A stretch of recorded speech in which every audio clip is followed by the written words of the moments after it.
Monica Foster, and I'm a clinical health psychologist for Banner Health. I work in sleep and pulmonology, and today I'm doing a talk on the importance of sleep and health. I have no potential or actual conflict of interest in relation to this program or presentation. So you've probably heard that sleep is important, and we know that it's very important in terms of our overall well-being. But specifically, we know that sleep supports several aspects of health. Immune health and immune function, definitely something that we know more about right now during the pandemic, but it's important to help fight your colds, your flus, and other things that might attack you. So if your immune system is functioning, then you're able to ward off illnesses. Sleep is also important for your metabolism, which we'll talk about in a little bit, how it might relate to weight gain. Probably also can recognize after a poor night's sleep that you're not thinking clearly. So sleep is very important for cognition and memory. And then finally, it's very, very important in regulation of emotions. When we don't sleep well, we feel irritable and maybe don't have as much reserves the next day. So this is just a visual representation of what might be considered a three-process model of sleep. And so you see in each circle, there's sleep need, sleep ability, and sleep opportunity. And there's individual differences in all three areas.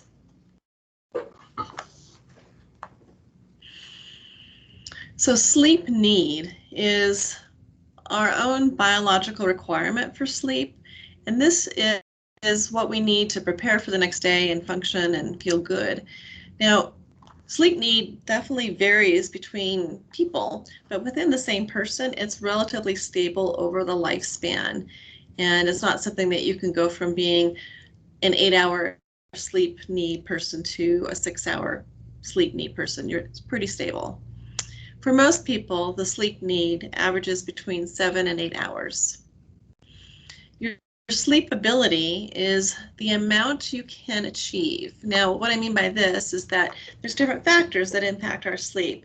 If you're under a lot of stress, if you're recovering from illness or surgery, if you've been up for a long time or had several nights of bad sleep, then your ability to sleep will vary. So under stress or illness, your ability to sleep is going to be lessened. That's just part of our natural fight or flight response.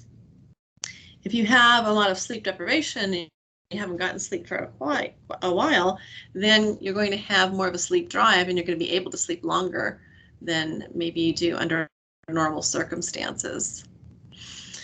And finally, sleep opportunity is the amount of time a person makes for sleep. This is entirely under voluntary control. So we make choices about what time we go to bed, what time we get up. Obviously, there can be circumstances that interfere with that. But if you need 8 hours of sleep and you're only allowing yourself 6.5 hours of sleep, then you're in a constant state of sleep deprivation. And yes, there are people who get by on shorter amounts of sleep. 5.5, 6 hours, they're called short sleepers. And then there's folks that have a higher need that are more in the 8 or 9 range. So there's variability between people, but within the same person, there's not a lot of variability. There's two other factors that regulate sleep that are important to recognize, and they're simply called process S and process C. So process S is the sleep drive. And as I mentioned, the longer you're awake, the more your sleep drive increases. So if you get up really early one morning and you're awake and busy all day, that evening when you get into bed, you will have built up a tremendous sleep drive and you're likely to fall asleep more quickly. Your sleep drive is fueled by a chemical called adenosine. So if you can imagine blowing up a balloon, and as you blow up that balloon, it gets bigger and bigger and more pressure inside, and then finally all the air comes out of the balloon, and so that's what the sleep drive is like. You have this buildup of adenosine over the day, and then it gets to be nighttime, and then all the air or adenosine comes out of the balloon and you fall asleep. Process C, the circadian rhythm, that's our 24-hour clock approximately, does have a little drift. But the main things that affect your circadian rhythm are light and your core body temperature. So in the winter, we notice there's less daylight and we might feel sleepier, more lethargic because we don't have that same activation going on in our circadian rhythm. And then I'll just talk briefly about the stages of sleep. There's 4 stages. One stage is entirely devoted to dreaming, and that's REM, rapid eye movement. So that's when your vivid dreams occur. And we all dream. Some of us don't remember our dreams, and that's because we're waking up during a different sleep stage. So if you don't dream, then you would have serious consequences. So for example, in a lot of research, they use college students because, you know, they're cheap and willing to participate in research. And if they hook the subjects up to EEG to measure their brain waves and just have them fall asleep, but every time they go into a REM cycle, they wake them up and then let them go back to sleep. So over the course of the night, they get all the other stages of sleep, but not REM. And what happens is that after several days of that, you start to have hallucinations. It's almost like the REM sleep's trying to creep into your waking hours. So yes, we all dream. It just depends on when you wake up, whether or not you remember your dreams. And then the 3 non-REM stages of sleep. Stage 1 is really brief. It's that entry into sleep. It's about 5% of our total sleep time. And this is when we're easily woken up by noises or disruptions of any kind. So it's a very light stage of sleep. Stage 2 is about half of our total sleep time. And this is where we believe memories are consolidated. Things start to repair themselves in the brain. We notice specific brainwave patterns that signal stage 2 sleep. And then stage 3 is the deepest stage of sleep. It's when we have these long, slow waves of our brain.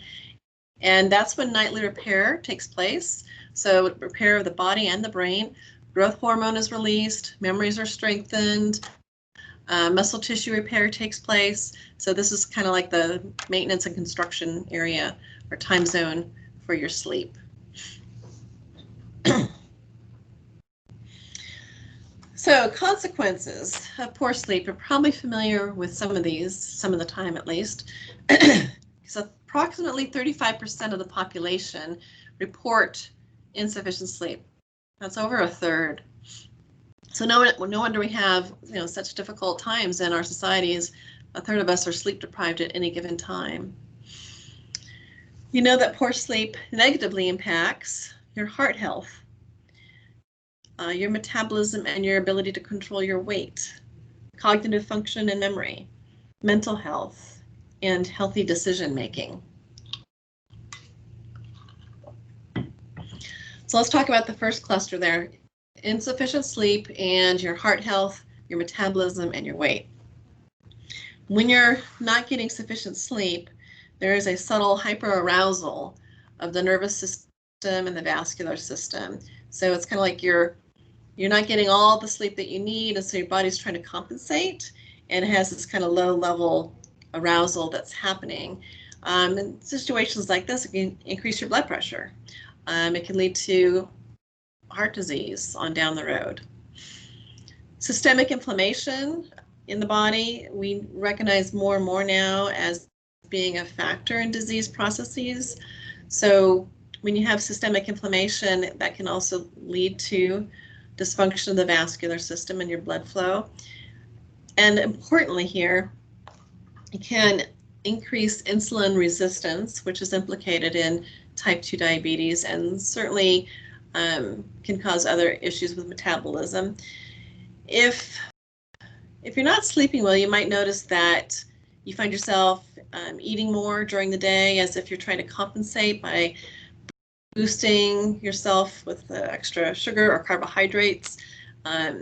there's hormonal changes that take place in the brain too when you don't get enough sleep. So it's not just a matter of willpower, it's a combination of things kind of stacked against you, where you make poor food choices and you're eating perhaps more frequently than you normally do when you get a good night's sleep.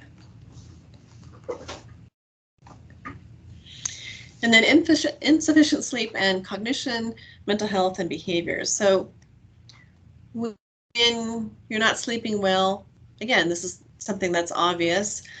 You notice decreased alertness. Your ability to sustain attention and stay vigilant to a task go down. So especially if you're doing something repetitive or boring, it may be really hard to stay on task. We know there's a significant connection between depression and insomnia. Insomnia is both a symptom and a cause of depression. So when we screen people for depression, we ask how they're sleeping. And in general, people are having problems falling asleep and staying asleep. The interesting thing about depression and insomnia is that you treat one, the other usually gets better. However, that's more weighted on the side of treating the insomnia first. That does tend to have a positive impact on symptoms of depression. Being awake in the middle of the night without a lot of other distractions has been implicated in suicidal thoughts. It's a risk for suicide, so that's another connection with depression and something that we need to be aware of. Anxiety can also be a cause and an effect of poor sleep. You have anxiety, so it's hard to fall asleep, or you wake up worrying. But then if you get poor sleep, then you feel anxious during the day about the fact that you're not sleeping. And then it can become a vicious cycle. So you're worried about not sleeping. You know that sleep is important because you're listening to this talk about how important it is, and yet you can't just make yourself fall asleep. It's not like a switch that you can turn on or off. And so that mental processing about your sleep can actually be a barrier to getting good sleep. We know that PTSD, alcohol, drug disorders are all made worse by poor sleep and may be a factor in perpetuating those disorders. And then on a more basic level, poor sleep can just make it more difficult for you to make good choices. If you're trying to stop smoking, it's hard to gather the willpower when you feel sleep deprived. And again, using nicotine as a stimulant to stay awake when you're not sleeping well. It's a hard loop to break out of. And then it's also difficult to engage in healthy behaviors such as exercise when you're not feeling energized enough to do that. So what are the causes of insufficient sleep? Well, I've mentioned insomnia, but let me talk first about sleep-disordered breathing, such as sleep apnea. If you find that you're sleeping a normal amount of time, 7 to 8 hours every night, but you wake up and you've got a headache, or you find yourself nodding off during the day, you may want to talk to your doctor about getting a sleep study to see if you do have any sleep apnea. Sleep apnea is very common, and it's probably underdiagnosed still at this point. So it's worthwhile having a home sleep study to see if this is an issue for you. And sleep apnea is very treatable. CPAP works well. It can be hard to get used to, but people generally say they feel so much more rested that they'll put up with the feeling weird about wearing something on their face. Another issue might be restless leg syndrome. And that is more likely to be determined in an in-lab sleep study. And some people feel the symptoms before they go to sleep at night, where the legs feel very restless and twitchy.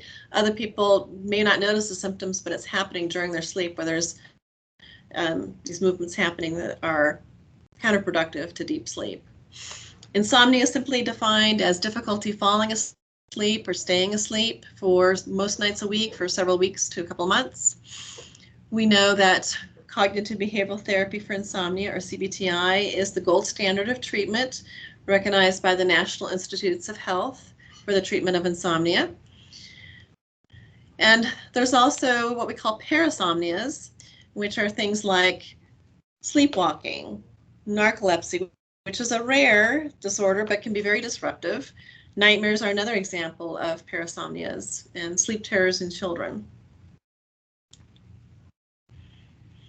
So, ways that we can improve our sleep. Well, the main thing is to focus on what you have control over. And as we remember from the 3-circle model, making time for sleep is the most important. It's very key to be consistent. So in other words, if you work a certain schedule during the week and have a different schedule on the weekends, that can be problematic if you're waking up at very different times. Let's say you wake up 2 hours later on the weekend. What that does is create what we call social jet lag. So it's just like traveling from here in Colorado to New York.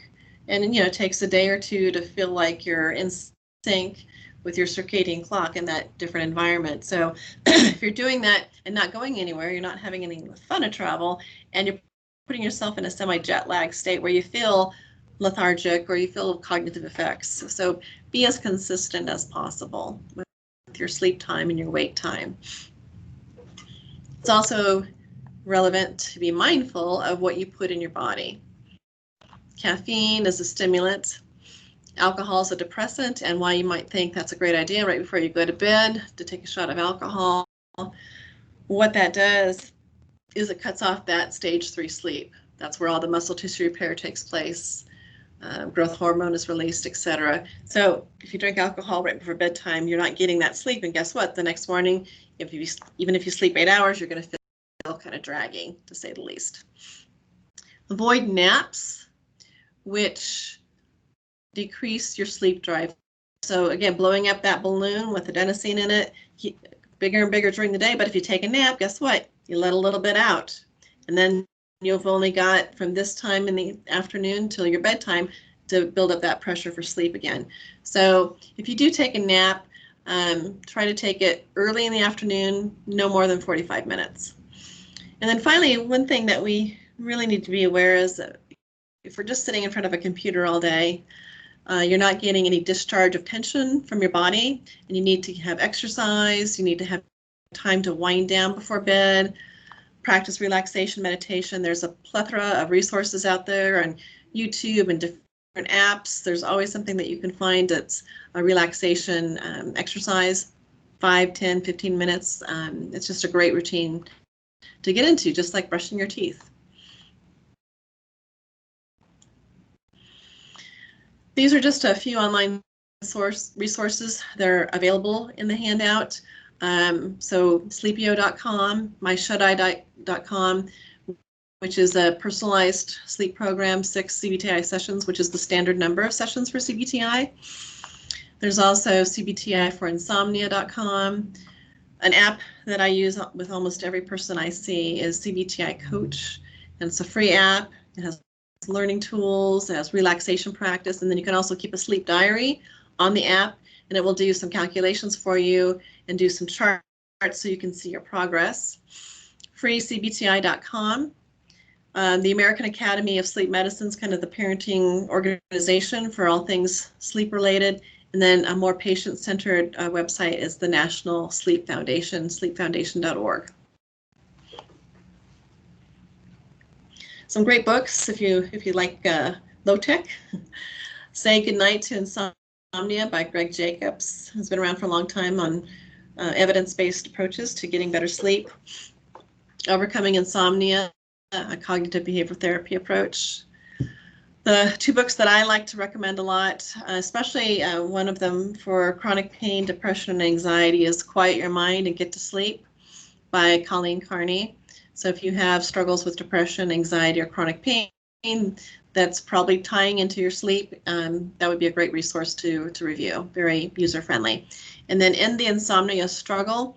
So this book is a little different than traditional CBTI in that it talks about that mental struggle that we get into with our sleep, of trying to make sleep happen, putting forth effort into our sleep, which actually backfires. And so there's some different techniques and strategies you can try to step out of that struggle. Thank you very much. I appreciate your time, and I hope you have great sleep, and good luck.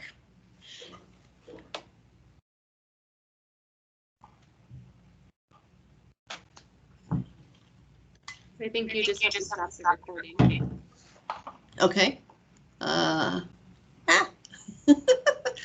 on. Oh, there we go. Oh, stop recording. Okay, there we go. Yep. All right. All right. Oh, it looks like it's still recording.